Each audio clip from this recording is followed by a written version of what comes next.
Scientists are concerned Australia may be at risk of being overrun by potentially fatal fire ants. There are growing fears fire ants could turn deadly if more funding isn't secured to stop their spread across the state. The ant.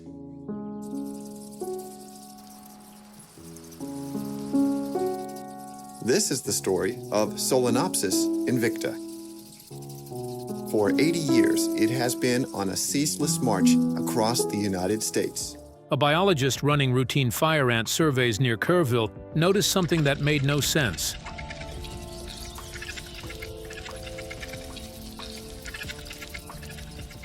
Colony density was collapsing across 3 pasture zones. No bait had been used. No chemical program was running. Nothing in the management records explained it. This fire ant mound should be a familiar sight to anybody who lives in the southern U.S., but you won't see them marching around in little lines on the ground. Whatever was happening had no human fingerprints on it at all. Something had quietly returned to that land after 40 years, and it was hunting them. The empire nobody could beat. To understand why a fire ant collapse with no obvious cause stopped a trained biologist in her tracks, you need to understand what fire ants actually are in Texas. Not a pest, an empire. Red imported fire ants arrived in the United States through the port of Mobile, Alabama, sometime in the 1930s, almost certainly hidden in soil used as ship ballast from South America. They reached Texas by the 1950s. And once they crossed into Texas soil, they found something that no insect had found in this part of the world before: total freedom. No natural predators had evolved to stop them here. No competing ant species had defenses built specifically against them. They were free to expand without limit. The math behind that expansion is almost unbelievable. A single fire ant queen can lay up to 1,500 eggs per day. A mature colony can hold anywhere between 100,000 and 500,000 worker ants. Multiply that across the landscape, and you get colonies stacking on colonies, spreading across more than 30 million acres of Texas alone. The cost of that spread is not abstract. Fire ants cause over $1 billion in agricultural damage every single year in Texas. They send more than 80,000 people to emergency rooms annually from stings, some of which trigger severe allergic reactions. Newborn calves in open pastures have died from fire ant attacks. Nursing home patients, unable to move quickly away from a disturbed mound, have been seriously injured.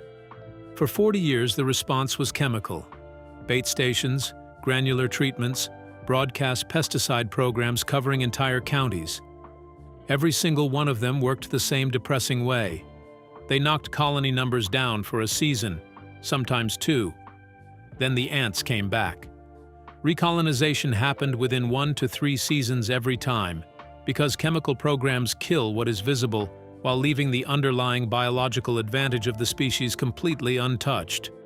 40 years of trying, 40 years of temporary wins followed by quiet defeat, which is exactly why what showed up in 3 pasture zones outside Kerrville made no sense at all. The animal built to disappear.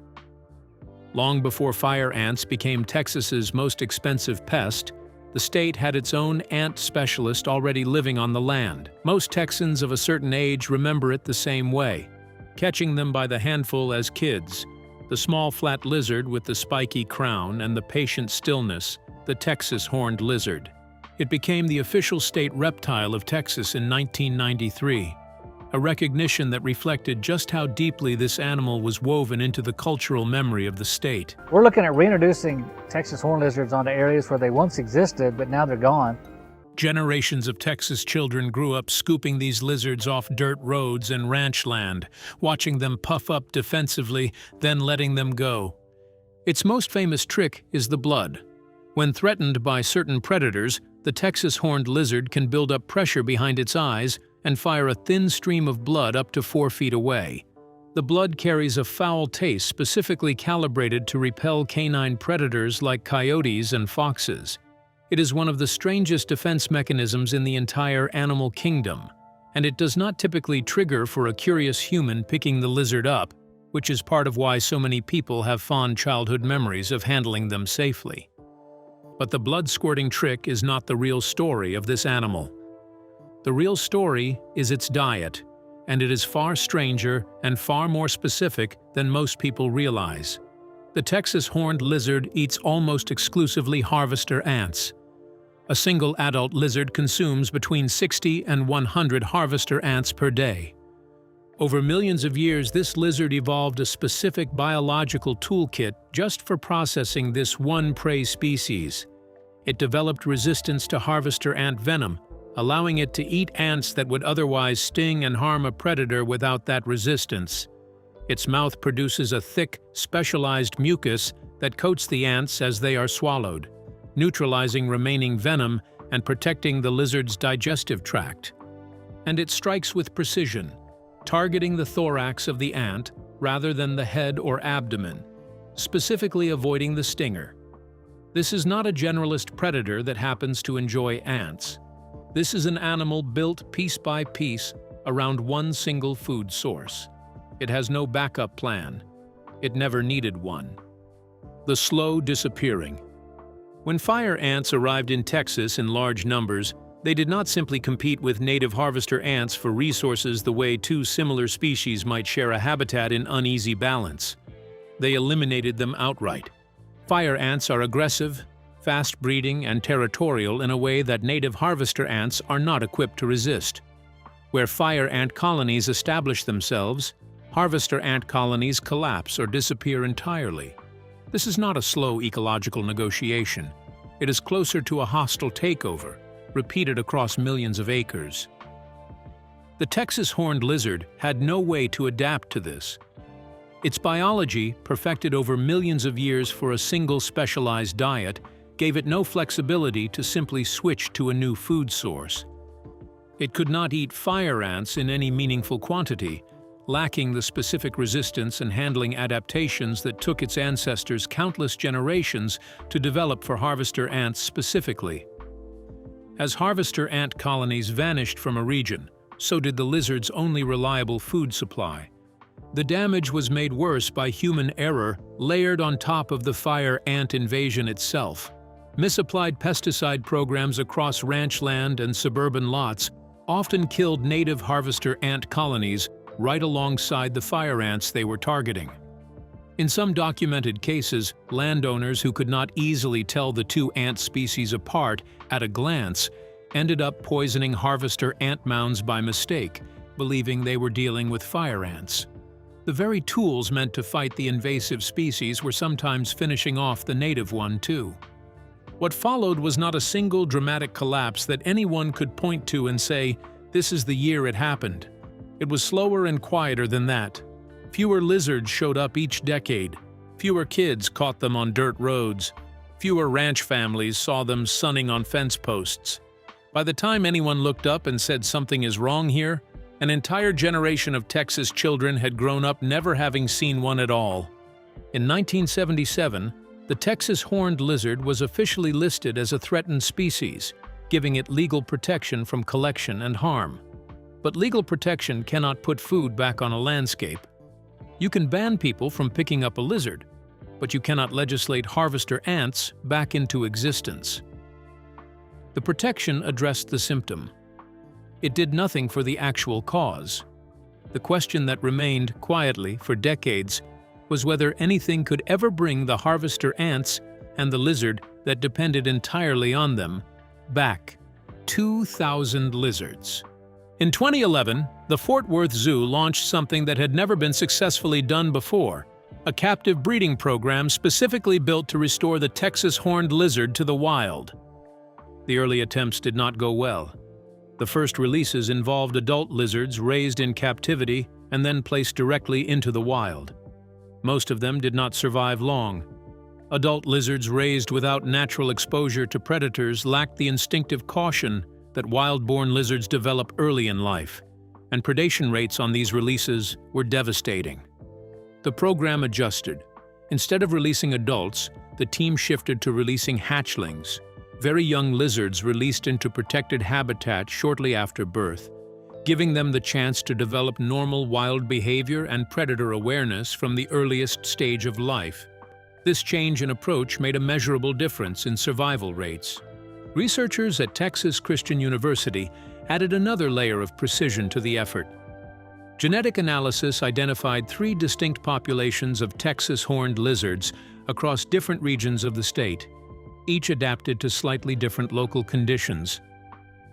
Releasing lizards from the wrong population into the wrong region risked introducing genetic material poorly suited to local conditions, potentially undermining the long-term success of the entire restoration effort.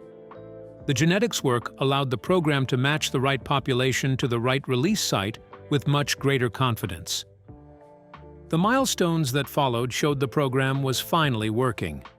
In 2021, the program documented its first wild-born generation, meaning lizards that had been born in the wild to parents that were themselves part of the reintroduction effort, a sign that a self-sustaining population was beginning to take hold.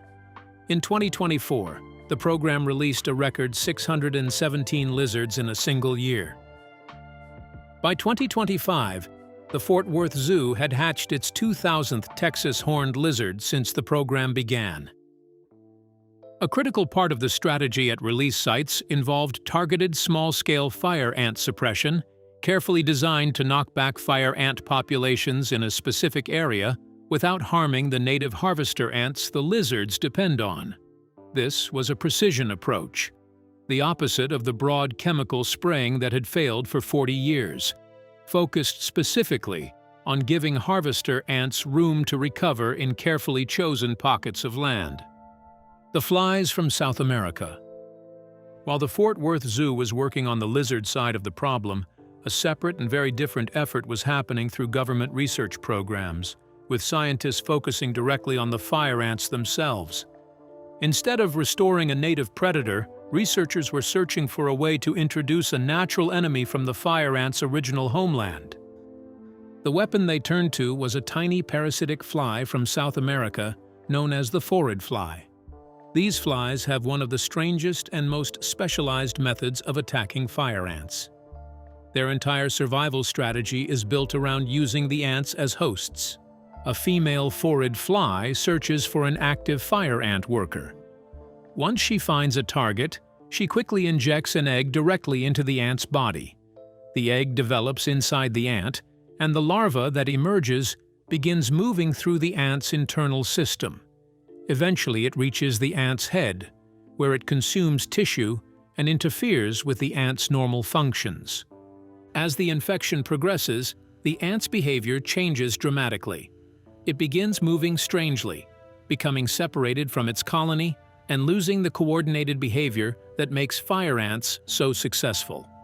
Researchers have often compared this stage to a zombie-like condition because the ant is no longer acting as part of the organized colony. The process reaches its final stage when the ant's head separates from its body. The fly larva continues developing inside the detached head before eventually emerging as an adult phorid fly, ready to repeat the cycle. It sounds like something from a science fiction story, but the reality is that the phorid fly is not a superweapon that destroys fire ant colonies overnight. The actual number of ants killed directly by the flies is relatively small. Estimates suggest that only a small percentage of a colony may be affected at any given time, usually not enough by itself to bring down a mature fire ant population. The true power of the phorid fly comes from the way fire ants respond to the threat. When these flies become established in an area, fire ants change their behavior. They spend more time underground, reduce their surface activity, and become more cautious about traveling outside the nest. The constant threat of being targeted forces them into a defensive strategy. That defensive behavior creates opportunities for native species. Other ants that normally struggle against aggressive fire ants suddenly have more room to move, gather resources, and compete. The fire ants are still present, but they are no longer operating with the same freedom or dominance they once had. The phorid flies were never expected to win the battle alone. They were one piece of a much larger ecological puzzle. The lizards, the flies, and other natural forces were all applying pressure from different directions. The surprising discovery was that the fire ant empire was not being defeated by one single solution. Instead, multiple small forces were quietly converging on the same landscape, slowly changing the balance of power beneath the surface.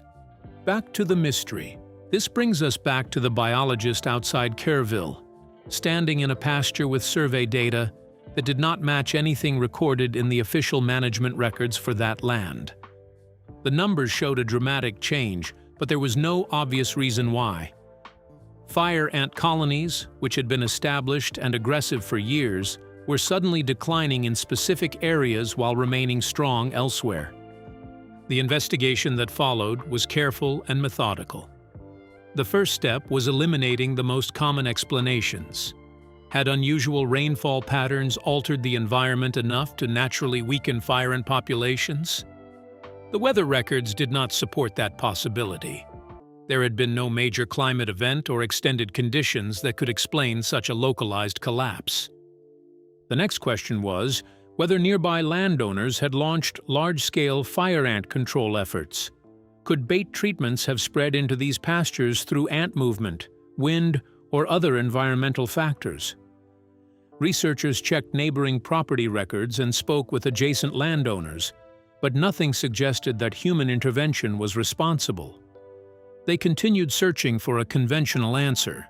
Perhaps there had been a disease outbreak affecting the colonies. Maybe changes in soil chemistry, vegetation, or another ecological shift had created conditions unfavorable for fire ants. Every possibility was examined, but none matched the evidence. Nothing fit. The breakthrough came from wildlife monitoring records collected in the region. Those records revealed something unexpected. A resident, reproducing population of Texas horned lizards had established itself naturally within a protected wildlife corridor running through the same area. When the biologist compared the locations on a map, the connection became impossible to ignore. The pasture zones with the highest concentration of horned lizards were the same areas experiencing the greatest reduction in fire ant colonies. Where the lizards were abundant, fire ants were scarce. In areas where the lizards were missing, fire ant colonies remained dense, active, and aggressive. This was the missing piece.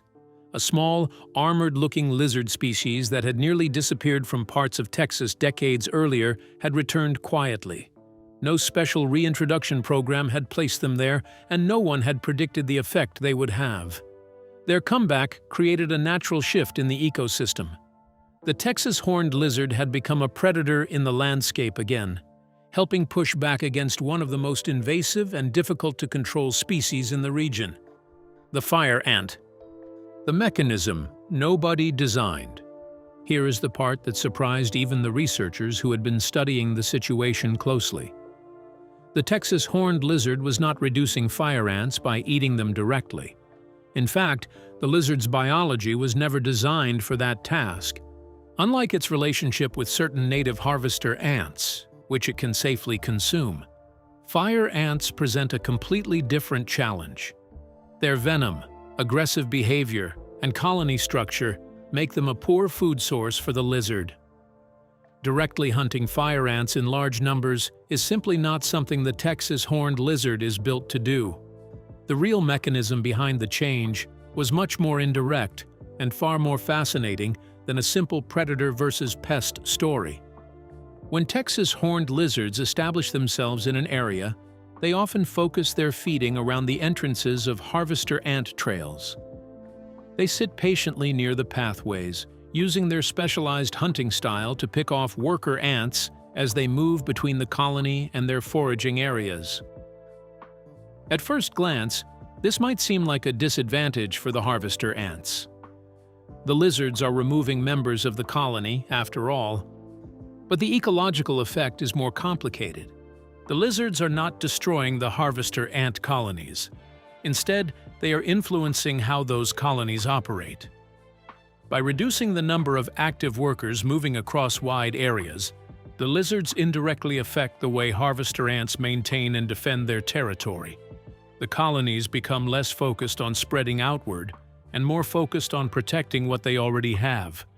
That shift matters because fire ants are not just competitors. They are aggressive invaders that exploit weak points in other ant colonies. Large, spread-out harvester ant colonies may have more territory, but they also have more boundaries to defend. Every additional trail and every expanded foraging zone creates another possible entry point for fire ants.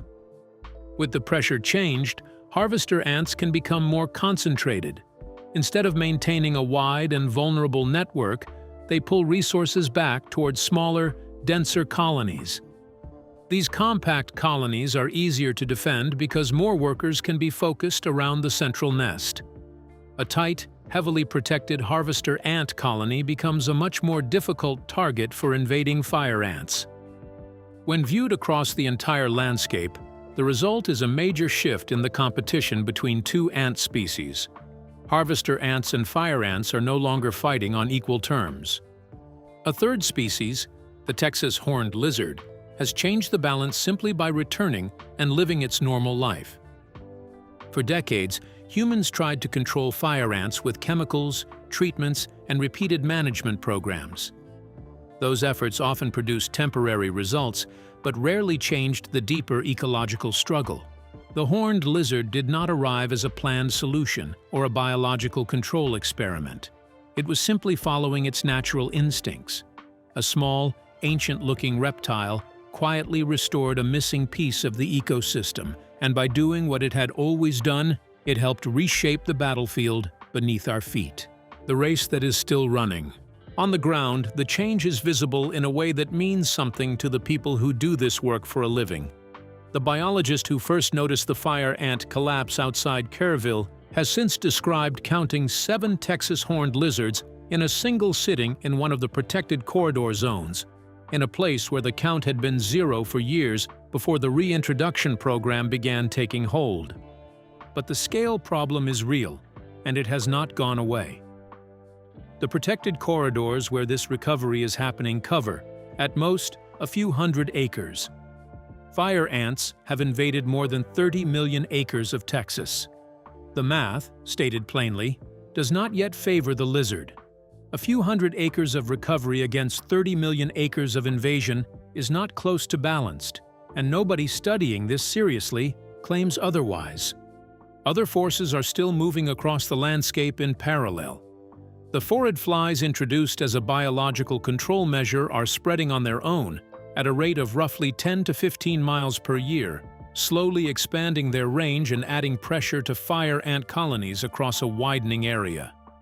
Separately, in 2025, researchers began exploring gene drive technology as a possible future tool against invasive fire ant populations, a genetic approach that could, if it proves viable, offer a far more targeted and permanent solution than chemicals ever provided.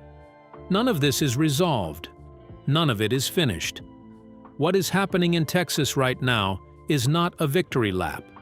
It is a slow, uneven, genuinely uncertain contest between an invasive empire 40 years deep into its conquest of the state and a coalition of small, mismatched forces, a reintroduced lizard, an imported fly, emerging genetic science, all working at different speeds and different scales against it. The trend line is real. The lizards are coming back in specific places, and where they come back, the fire ants retreat. Whether that trend can scale up from a few hundred protected acres to anything resembling the 30 million acres fire ants currently hold is the open question nobody can answer yet. And unlike the chemical programs that came before it, this fight is not running on funding cycles or government contracts. It is running on biology, on lizards finding food and breeding and spreading on their own terms, at whatever pace nature decides to set. An animal the size of a credit card is doing something 40 years of chemical warfare could not do. Not by attacking fire ants directly, but by quietly restoring a balance that fire ants had broken decades ago. The Texas horned lizard is still rare. The fight is still far from won. But for the first time in 40 years, something is actually pushing back. Like, subscribe, and let us know in the comments what surprised you most.